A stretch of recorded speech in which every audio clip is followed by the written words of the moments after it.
प्रश्न है 5 × 10⁻⁸ कूलाम बिंदु आवेश। तो बिंदु आवेश जो क्यू का मान हमको दिया जा रहा है वो दिया गया 5.0 यानी 5 × 10⁻⁸ कूलाम से कितनी दूरी पर। दूरी कितनी दूरी पर यानी आर का मान हमें ज्ञात करना है। ठीक। वैद्युत क्षेत्र की तीव्रता, वैद्युत क्षेत्र की तीव्रता किसे ई से लिखी जाती है। ई का मान दे रहा है 450 न्यूटन प्रति कूलाम होगी। तो आर का मान हमें ज्ञात करना है। आप लोग अच्छे जानते हैं कि वैद्युत क्षेत्र की तीव्रता जब कोई आवेशित कण उससे स्मॉल आर दूरी पर स्थित होता है ना, तो वैद्युत क्षेत्र तीव्रता क्या होता है 1/4 पाई एप्सिलॉन 0 Q/r²। ये वैद्युत क्षेत्र तीव्रता का सूत्र हो गया। तो मान रख देते हैं ई का मान रखना है 450, 1/4 पाई एप्सिलॉन 0 9 × 10⁻⁹ क्यू का मान 5 × 10⁻⁻⁸ R² का मान हमें ज्ञात करना है। तो R² बराबर हो जाएगा ये R² ऊपर जाएगा 450 नीचे आएगा, 9×5 = 45 हो जाएगा ये, गुणे 10⁻⁹ 9 और 10⁻⁻, आधा समान है, घाते जोड़ेंगी क्योंकि गुणा हो रहा है। तो 9 में -8 जोड़ेंगे तो 9 में 8 चला जाएगा तो बचेगा 1, 10⁻1 यानी 10, 450 नीचे आएगा बटे में 45 धाम 450 बटे 450, 450 400 पर एक बार जाएगा पूरा। तो R² का मान 1 निकला। दोनों पक्षों का अगर मूल ले लेंगे तो R का मान निकलेगा 1, क्योंकि दूरी है, दूरी में से धनात्मक निकलेगी। तो R का मान निकल आएगा 1 मीटर। ये हमारा उत्तर हो जाएगा। प्रश्न है एक स्थान पर 1000 न्यूटन प्रति कूलाम का वैद्युत क्षेत्र पूर्व की ओर है। यानी जो वैद्युत क्षेत्र हमको दिया ई का मान, उसकी दिशा दी गई है वो पूर्व की ओर है। कितना है 1000 न्यूटन प्रति कूलाम, और जो दिशा है वो पूर्व की ओर है। इस क्षेत्र में ऐसी वस्तु स्थित है जिस पर 10⁻⁶ इलेक्ट्रॉनों की अधिकता है।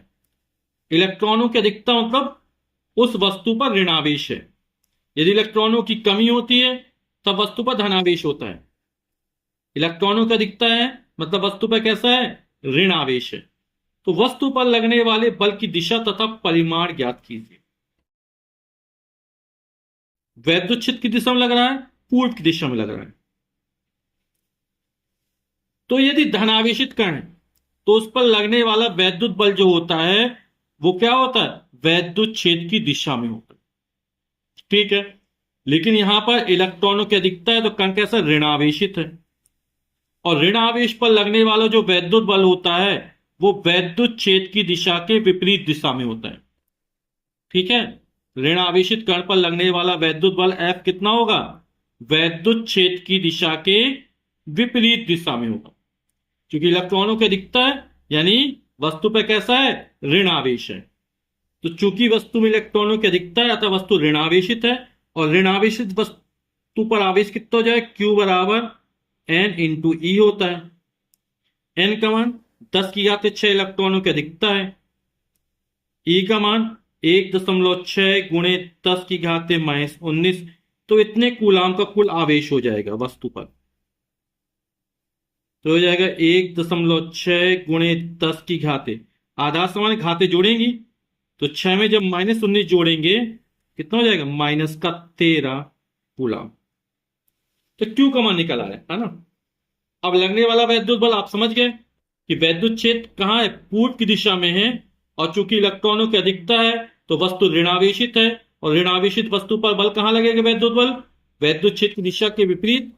क्योंकि ये पूर्व की ओर है तो वैद्युत बल पश्चिम दिशा में लगेगा। अब कितना लगेगा उसका परिमाण ज्ञात कर लेते हैं। तो F बराबर होता है Q × E। Q का मान 1.6 × 10⁻⁻13, E का मान है 1000, वैद्युत बल का मान निकलेगा न्यूटन, और दिशा हो जाएगी पश्चिम की ओर।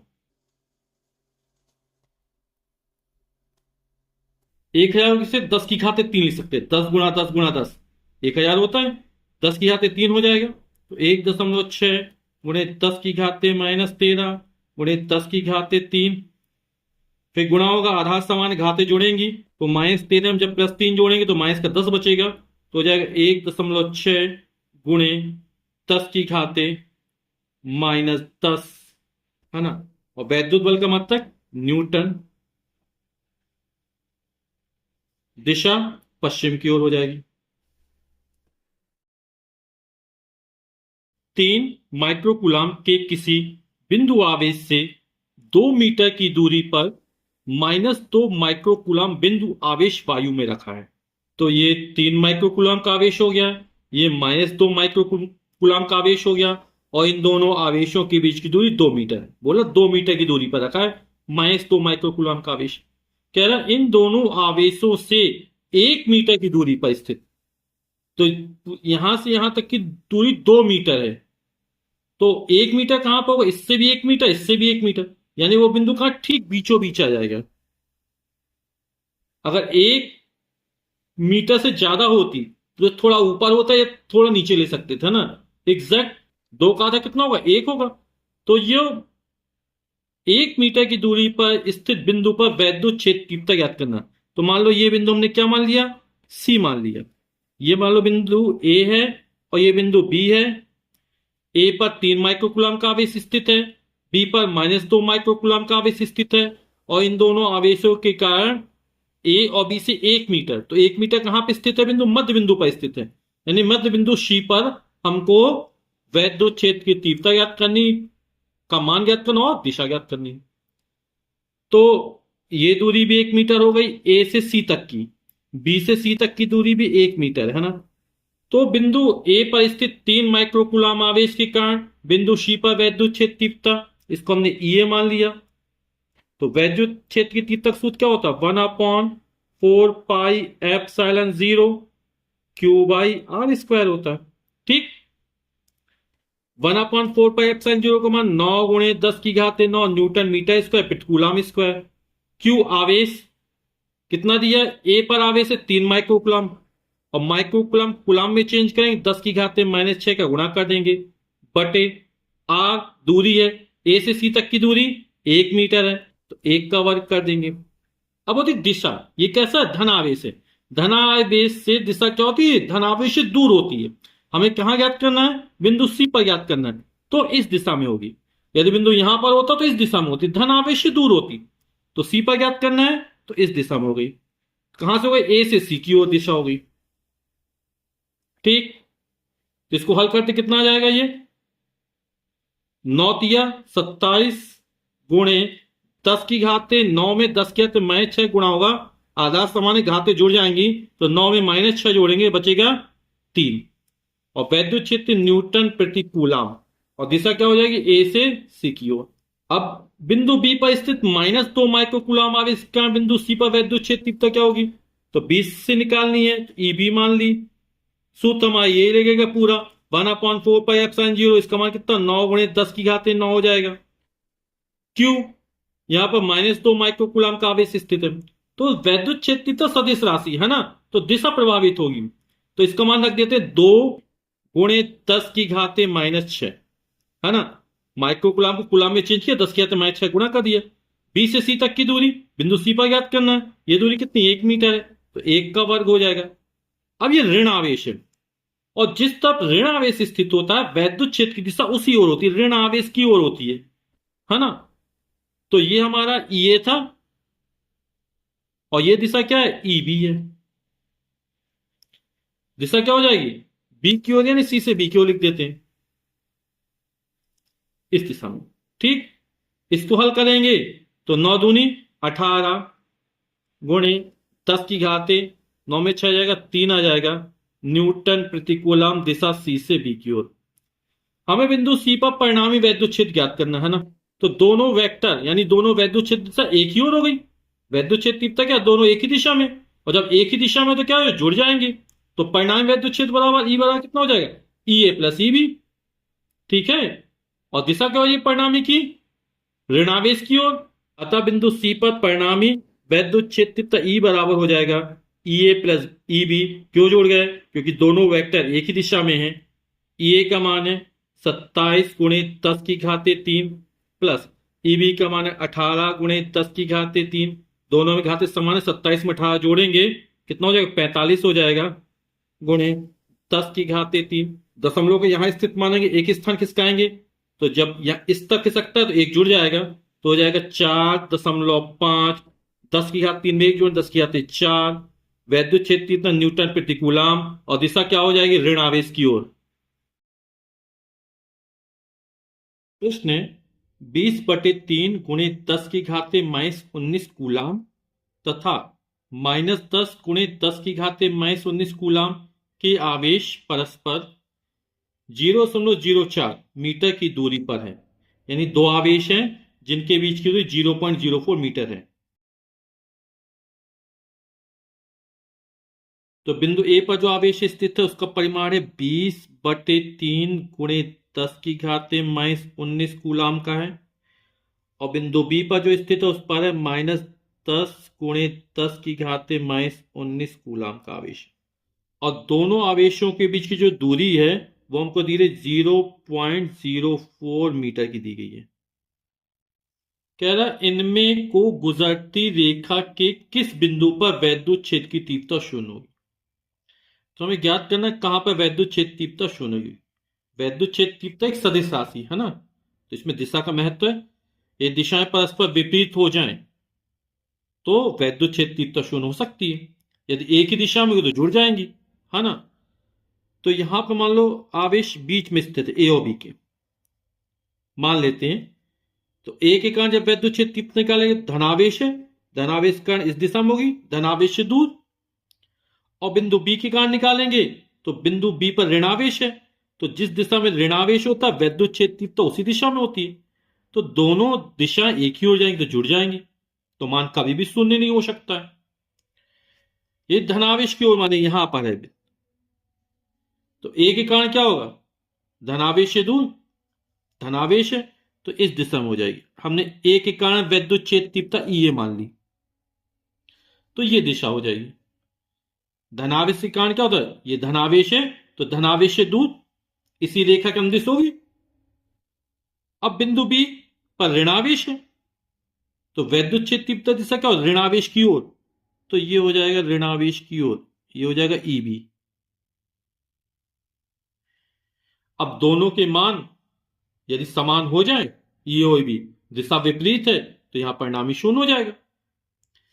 तो हम मान लेते हैं कि जो बिंदु P है ना, ये क्या है? बिंदु ए यानी धनावेश से स्मॉल x मीटर की दूरी पर स्थित है। यानी ए से जो P की दूरी है वो कितनी है? स्मॉल x मीटर हम मान लेते हैं, ठीक है। ये भी मीटर में तो ये मीटर मान लिया। तो वैद्युत क्षेत्र तीव्रता का सूत्र लगा दिया, ये बराबर 1/4πε0 Q/r²। इसका मान इतना ही रहेगा। Q का मान रख दिया हमने 20/3 × 10⁻⁻19 और ए से पी की दूरी कितनी थी? x मानी थी, तो x² हो गया। और बिंदु पे धनावेश है, धनावेश के कारण क्या हो? बिंदु पी पर याद करना है, तो धनावेश से दूर यानी ए से पी की ओर बाहर की तरफ होगा। अब हम क्या करते हैं, इसी तरह बिंदु बी पर स्थित है ना, ऋणावेश है, इसके कारण बिंदु पी पर वैद्युत क्षेत्र तीव्रता ज्ञात करते हैं। तो ये हो जाएगा ई बी बराबर 1/4πε0। अब यहां पर जो आवेश है इसका मान है धनावेश या ऋणावेश, है ना। जैसे ऋणावेश दिशा पर फर्क पड़ेगा, यहां पे इसका परिमाण रखा जाएगा, तो ये है 10 × 10⁻⁻19 बटे। अब बी से लेकर पी तक की दूरी क्या होगी? या बी से लेकर ए तक की दूरी 0.04 मीटर है और ए से पी तक की दूरी x मीटर मानी, तो यहां से यहां तक क्या हो गया? 0.04 मीटर में क्या कर देंगे? x जोड़ देंगे, या x + 0.04 ये हो जाएगा, है ना। इसका आपने क्या कर दिया? वर्ग कर दिया, स्क्वायर है। तो ये बीपी की दूरी निकली और दिशा क्या हो जाएगी? ऋण आवेश पर क्या होता है? वैद्युत क्षेत्र दिशा ऋण आवेश की ओर होती है, तो पी से बी की ओर हो जाएगी। अब बिंदु पी पर वैद्युत क्षेत्र तीव्रता शून्य कब होगी? जब ई ए और ई बी के मान आपस में बराबर हो जाएंगे। तो बिंदु P पर वैद्युत क्षेत्र तीव्रता शून्य कब होगी? जब EA और EB, ये जो परस्पर विपरीत दिशा में, इनके परिमाण कैसे हो जाए? बराबर हो जाए। तो हम इनको बराबर कर देते हैं। EA बराबर EB होगा, तभी वैद्युत क्षेत्र तीव्रता शून्य होगी। तो E और EB के मान रख देते हैं। तो 1/4πε0 20/3 गुणे 10 की घाते -19 बटे एक्स स्क्वायर बराबर 1/4πε0 10 गुणे 10 की घाते -19 बटे x प्लस 0.04 का होल ऑफ स्क्वायर। 1/4πε0 से ये पूरा कट जाएगा, 10 की घात -19 से 10 की घात -19 कट जाएगा, है ना। तो ये बचेगा यहां पर 20/3 बटे एक्स स्क्वायर, और यहां से बचेगा 10 बटे एक्स प्लस 0.04 का whole of square. Cross multiply कर देते हैं तो ये हो जाएगा 10x स्क्वायर बराबर हो जाएगा 20/3 एक्स प्लस 0.04 का होल ऑफ स्क्वायर। अब हमको x का मान निकालना है ना, तो 0 से 0 कट जाएगा, 10 से कम 10, 10 दूनी 20, तो यहाँ 2/3 बचेगा। तो यहाँ बचेगा एक्स स्क्वायर बराबर हो जाएगा 2/3। तो जब 2 में 3 का भाग करेंगे तो 0.3×18, फिर 2 बचेगा 3×18, फिर 2 3×18, हो जाएगा x प्लस 0.04 का होल ऑफ स्क्वायर। अब यहां इसका वर्ग करके करें तो ज्यादा कठिन हो जाएगा। क्या करें, दोनों पक्षों का वर्गमूल ले लेते हैं। तो वर्गमूल ले लेंगे तो जल्दी हल हो जाएगा। तो दोनों पक्षों को वर्गमूल लेने पर तो एक्स स्क्वायर का वर्गमूल कितना हो जाएगा? एक्स हो जाएगा। इसका वर्गमूल निकालिए 0.66 का, तो इसका जो वर्गमूल निकलेगा वो निकलेगा 0.816। ठीक, x इसका वर्गमूल लेंगे तो ये वर्ग हट जाएगा, यहां से बचेगा x प्लस 0.04। तो x बराबर ये हो जाएगा 0.816x प्लस 4×24 की 4 हंस लगी 2, 4×1 और 2 6, 4×8 32, 2 अंक बाद और 3 अंक 5, 1 2 3 4 5 अंक बाद दशमलव लग जाएगा। ये इसका पक्षांतर करते हैं तो हो जाएगा x माइनस 0.816x बराबर हो जाएगा 0.03264। इसमें से x कॉमन निकाल लेते हैं, जहां से जो 1 माइनस 0.816 बराबर 0.03264। एक में कितना जाएगा तो हो जाएगा x इंटू ये आ जाएगा अपना 0.10 में से 6 जाएगा बचेगा 4, 9 में से 1 जाएगा बचेगा 8, और 9 में से 8 जाएगा बचेगा 1, 0.184 आ जाएगा,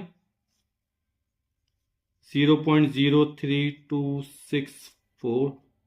तो x का मान निकालेंगे तो ये निकल आएगा अपना 0.03264 बटे 0.184। यहाँ 3 अंक बाद दशमलव या 5 अंक बाद दशमलव, तो 1 2 3 अंक खिसका देंगे तो यहाँ पे बचेगा 32.64 बटे 184 हो जाएगा। और 32.64 में 184 को भाग करेंगे आप कीजिए तो आएगा 0.178 मीटर। तो पूछा गया था किस बिंदु पर वैद्युत क्षेत्र तीव्रता शून्य होगी, तो हमने बिंदु क्या धनावेश से माना था, है ना, बिंदु ए से। तो धनावेश से 0.178 मीटर की दूरी पर वैद्युत क्षेत्र तीव्रता क्या हो जाएगी? शून्य हो जाएगी। यही हमारा आंसर हो जाएगा। 1000 माइक्रोकुलाम के विपरीत प्रकृति वाले वैद्युत आवेश परस्पर 2 मीटर दूरी पर स्थित है। तो विपरीत प्रकृति के आवेश है, मतलब ये धनावेश होगा तो ये ऋणावेश होगा, है ना। और इन दोनों आवेशों के बीच की दूरी 2 मीटर दे रहा है। इनको मिलाने वाली रेखा के मध्य बिंदु पर तथा दोनों आवेशों से समान दूरी 4 मीटर पर उत्पन्न वैद्युत क्षेत्रों का परिकलन कीजिए। चित्र की सहायता से परिणामी क्षेत्र की दिशा दिखाइए। तो पहले में मिलाने वाली रेखा के मध्य बिंदु पर, मान लो बिंदु ए पर 1000 माइक्रोकुलाम का धनावेश स्थित है, बिंदु बी पर -1000 माइक्रोकुलाम का ऋणावेश स्थित है ना, ये ऋणावेश है, धनावेश है। और बिंदु सी पर ये मध्य बिंदु है, यानी ए से सी की दूरी 1 मीटर होगी, क्योंकि ये दूरी पूरी 2 मीटर दी गई है, और बी से सी की दूरी भी 1 मीटर होगी। ठीक है, तो मध्य बिंदु सी पर हमें वैद्युत क्षेत्र की तीव्रता ज्ञात करनी है। तो 1000 माइक्रोकुलाम आवेश के कारण बिंदु सी पर वैद्युत क्षेत्र की तीव्रता, तो बिंदु ए पर माना, तो ये हो जाएगा ई ए। तो वैद्युत क्षेत्र तीव्रता का सूत्र क्या होता है? 1/4 पाई एप्सिलॉन 0 Q/r²। ठीक, Q का मान हमको 1000 माइक्रोकुलाम दे रहा है ना, तो 1000 को लिख सकते 10⁻³ और माइक्रोकुलाम को जब कुलाम में चेंज करें 10⁻⁻6 गुणा कर देंगे, क्योंकि 1 माइक्रोकुलाम बराबर 10⁻⁻6 कुलाम होता है। आधार समान है, गुणा में घाते जोड़ेंगे तो 3 में -6 जोड़े तो -3 बचेगा, ये कुलाम हो जाएगा। यानी इसका मान कितना है? 10⁻³ कुलाम है। इसको हल कर लिया जब, तो मान रख देते हैं 1/4 पाई एप्सिलॉन 0 का मान 9 × 10⁻⁹ न्यूटन मीटर स्क्वायर प्रति कूलम स्क्वायर। क्यू का मान है 10⁻³ और बीच की दूरी 1 है, ए से सी तक की दूरी 1 का वर्ग हो गया। अब दिशा धनावेश के कारण इसको मिलाने वाली रेखा पर धनावेश से दूर होती है ना, तो वैद्युत क्षेत्र की तीव्रता क्या होती है? धनावेश के कारण धनावेश से दूर, तो क्या हो जाएगी? ये ए से सी की ओर हो जाएगी, ई ए लिखती है इसको, तो ए से सी की ओर, तो कितना हो जाएगा? 1 भाग देंगे वही रहेगा, तो 9 × 10⁻⁹ में और -3 है तो बचेगा 6। ठीक है, वैद्युत न्यूटन प्रति कूलम दिशा ए से सी की ओर। अब इस तरफ बिंदु बी पर स्थित ऋणात्मक आवेश है, तो ऋण आवेश के कारण वैद्युत क्षेत्र तीव्रता कहां होगी? जिस तरफ ऋण आवेश स्थित होता है, तो ये हो जाएगा ई बी। ठीक है, जिस तरफ ऋण आवेश स्थित हो तो उसी ओर होगी। तो कितना मान हो जाएगा ये? तो ई बी वाला सूत्र हमारा यही लगेगा, तो 1/4 पाई एप्सिलॉन 0 का मान 9 × 10⁻⁹। आवेश के परिमाण दोनों में समान है, तो ये 10⁻³ ही दिया है, बीच की दूरी वही है, 1 का वर्ग है ना। तो इसको सॉल्व करें, कितना आ जाएगा? 9 × 10⁻⁶ न्यूटन प्रति कूलम, और दिशा क्या हो जाएगा? ऋणावेश है, तो ऋणावेश की ओर, यानी सी से बी की ओर। अब हमें परिणामी ज्ञात करना सी पर, तो दोनों वैद्युत क्षेत्र की तीव्रता एक ही दिशा में है, यानी दोनों वेक्टर एक ही दिशा में, और जब वेक्टर एक ही दिशा में होते हैं तो क्या होता है? जुड़ जाते हैं। तो परिणामी कितना निकलेगा? बिंदु सी पर परिणामी वैद्युत क्षेत्र तीव्रता बराबर ई ए प्लस ई बी। अतः बिंदु सी पर परिणामी वैद्युत क्षेत्र तीव्रता अभी चर्चा की, ई बराबर ई ए प्लस ई बी हो जाएगा। ई और ई बी के मान समान है, 9 × 10⁻⁶ प्लस 9 × 10⁻⁶, तो जुड़ जाएंगे कितना? 18 × 10⁻⁶। दशमलव यहां स्थित मानेंगे, एक स्थान किसका आएंगे? तो 1.8 हो गया, 6 में 1 जुड़ जाएगा तो 7 हो जाएगा। और दिशा कहां पर होगी? ऋण आवेश की ओर होगी, अभी चर्चा की थी। तो दोनों वेक्टर एक ही दिशा में है ना, तो ऋण आवेश की ओर ये परिणामी वैद्युत क्षेत्र निकल आएगा। अब क्या कह रहा है? इन दोनों आवेशों से 4 मीटर की दूरी पर, तो यहां तो दोनों के बीच की दूरी 1 ही मीटर है यहां पर, है ना, तो ये इस बिंदु से ऊपर ठीक कहीं यहां पर स्थित होगा, तब यहां से भी दूरी 4 मीटर होगी, यहां से भी दूरी 4 मीटर होगी। इन आवेशों से 4 मीटर की दूरी पर, तो ए से एम तक की दूरी 4 मीटर है, बी से एम तक की दूरी 4 मीटर है। ठीक है, तो यहां पर हमें वैद्युत क्षेत्र तीव्रता ज्ञात करनी है। तो 1000 माइक्रोकूलम आवेश के कारण बिंदु एम पर वैद्युत क्षेत्र तीव्रता, तो ये कितना? ई ए मान लिया, कितना हो जाएगा? 1/4 पाई एप्सिलॉन 0 Q/r² होगा। 1/4 पाई एप्सिलॉन 0 को 9 × 10⁻⁹, क्यू का मान 10⁻⁻3, इसको भी सॉल्व कर लिया था। बीच की दूरी ए से एम तक की दूरी 4 मीटर है, तो 4 का वर्ग, कितना हो जाएगा? 9/4 का वर्ग 16 × 10⁻⁹ में -3, तो बचेगा 6। ठीक, न्यूटन प्रति कूलम। और दिशा क्या हो जाएगा? ए के कारण एम पर निकालना है, तो धनावेश के कारण दूर होती धनावेश से, तो ये हो जाएगा ई ए की दिशा। ए से एम की ओर। ठीक। इसी तरह बी पर स्थित -1000 माइक्रो कूलम आवेश के कारण बिंदु एम पर वैद्युत क्षेत्र तीव्रता, तो इसको ईबी मान लिया। सूत्र हमारा यही लगेगा, ये हो जाएगा 9 × 10⁻9। इसका मान 10⁻⁻1,000 माइक्रो कूलम को जब कूलम में चेंज करेंगे कितना आएगा, 10⁻3। बी से एम तक की दूरी ये भी 4 मीटर है, 4 का वर्ग। इसको सॉल्व कर लेंगे कितना आ जाएगा, तो आ जाएगा 9/16 × 10⁻6। और ऋण आवेश है, ऋण आवेश कण जिस पर ऋण आवेश स्थित हो, जिस ओर, तो वैद्युत क्षेत्र तो उसी ओर होती है, जिस तरफ ऋण आवेश स्थित होता है ऋण आवेश की ओर हो जाएगी। धनावेश कण धनावेश से दूर होती है, तो ये हो जाएगा हमारा ईबी। और दिशा का एम से बी की ओर या ऋण आवेश की ओर। ठीक। न्यूटन प्रति कूलम और लगा देना, मात्रा लिखना बहुत जरूरी है। अब एक वेक्टर यानी वैद्युत क्षेत्र इस दिशा में, दूसरी इस दिशा में, परिणामी क्या आ जाएगा, क्योंकि ई ए और ईबी के मान दोनों समान हैं, अतः इन दोनों के बीच से कहीं जाएगा ये, इस तरह ई। ठीक है। अब आप समझिए कि ई, ये बनने वाला कोण थीटा है, तो ये कोण भी कितना होगा, थीटा होगा। ठीक। तो ये वाला कोण भी कितना हो जाएगा, थीटा हो जाएगा, है ना। ईए का इस दिशा में घटक क्या होगा, ईए कॉस थीटा होगा। जिस पर कोण बनता है वो कॉस घटक बनता है। इसके लंबवत साइन घटक बनेगा, ईए साइन थीटा। ठीक है। अब यहां पर ईबी का इस दिशा में घटक ईबी कॉस थीटा होगा, क्योंकि ये कोण बन रहा। इसके लंबवत घटक ईबी साइन थीटा होगा।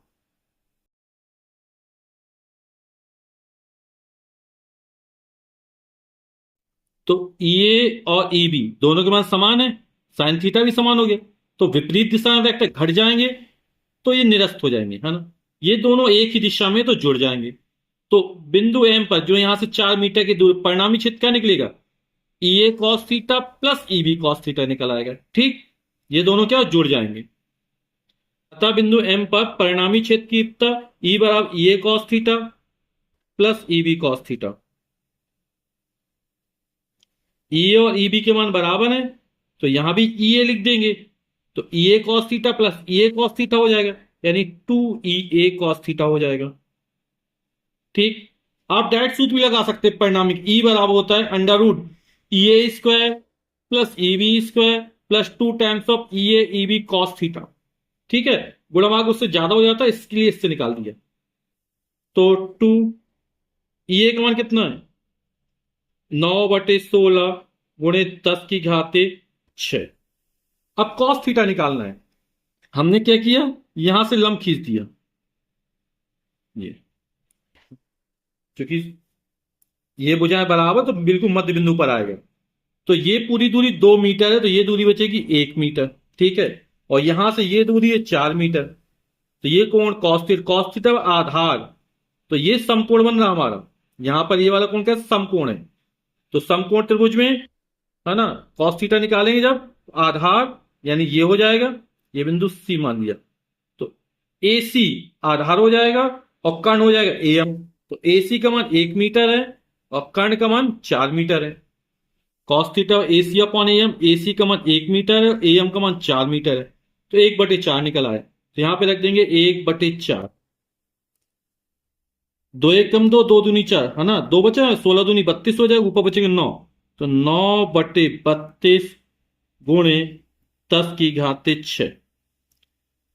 और परिणामी क्षेत्र तीव्रता की दिशा क्या होगी, ए बी के समांतर, है ना, और किस ओर, ऋण आवेश की ओर जाएगी। परिणामी वेक्टर इस दिशा में यानी ऋण आवेश की ओर है, और इन दोनों को मिलाने वाली रेखा के समांतर है। ये जो परिणामी क्षेत्र निकलेगा क्या होगा, ए बी के समांतर निकलेगा।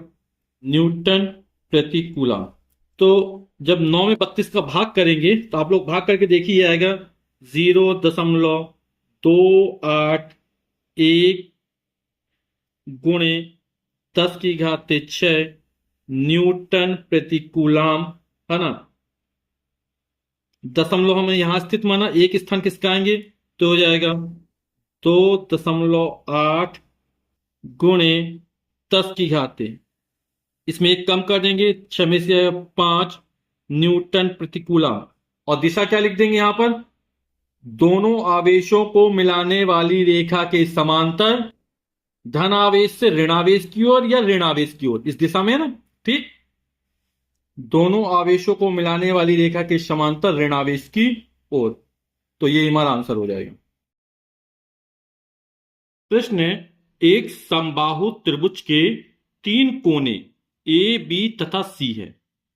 कोने ए पर एक बिंदु आवेश प्लस 0.10 माइक्रोकूलम है।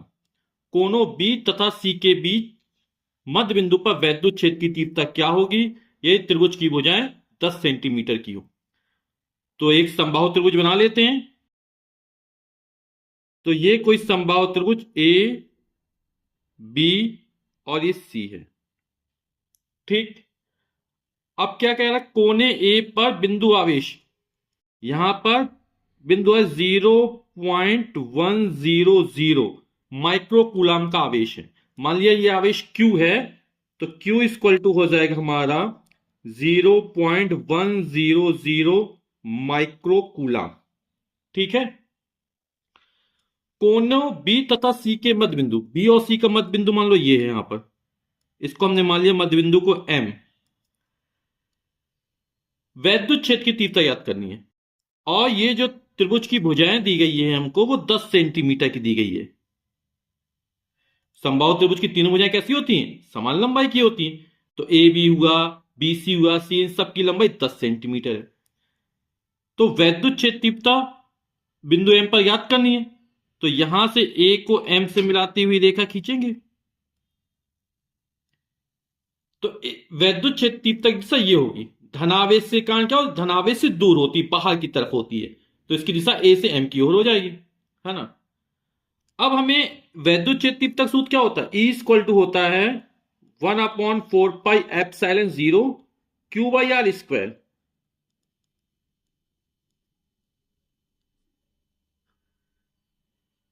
तो हमें ए के कारण एम पर निकालनी है, तो ये एम दूरी चाहिए पड़ेगी हमको, है ना।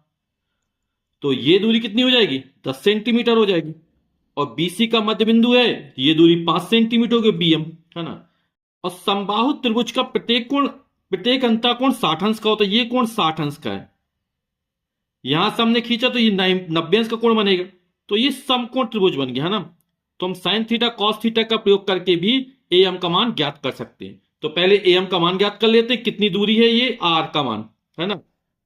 तो इस कोण के लिए ये सामने वाला लंब हो जाएगा, है ना। और समकोण के सामने कर्ण रहेगा, लंब बटे कर्ण का यूज कर लेते हैं। तो साइन थीटा का यूज कर लेते हैं। तो साइन थीटा बराबर होता है लंब बटे कर्ण। तो इस कोण के लिए लंब हो जाएगा हमारा ए एम, कर्ण हो जाएगा हमारा ए बी। यहां पर ये वाला जो कोण है वो 60 अंश का है। तो साइन 60 डिग्री। ए एम का मान हमें ज्ञात करना है, और ए बी का मान जो है 10 सेंटीमीटर है। साइन 60 का मान होता है √3/2 is equal to A M upon 10। तो ए एम बराबर कितना हो जाएगा? 10 इंटू √3/2। 2 1 जा 2, 2 5 जा 10, 2 पंचे 10, तो हो जाएगा 5√3। और ये सेंटीमीटर में निकलेगा। तो आर का मान हमारा ये निकला है।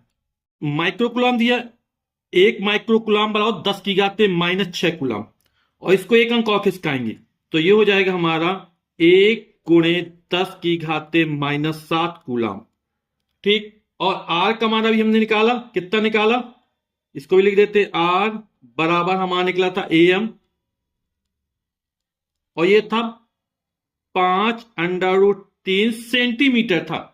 और सेंटीमीटर को जब मीटर में बदलेंगे तो 10⁻⁻2 का गुणा कर देंगे, तो ये बदल गया मीटर में। फिजिक्स के सवाल लगाते समय ये जरूर ध्यान रखना है न्यूमेरिकल्स में, कि जो सारे मात्रक होते हैं वो एक ही सिस्टम में होने चाहिए, एक ही पद्धति में होनी चाहिए, तो एमकेएस में हो या सीजीएस में हो, है ना। तो हमने सबको एक ही सिस्टम में चेंज कर लिया। अब वैल्यू पुटअप कर देते हैं। ई इक्वल टू हो जाएगा हमारा 1/4πε0 का जो मान होता है वो 9 × 10⁻9 हो गया।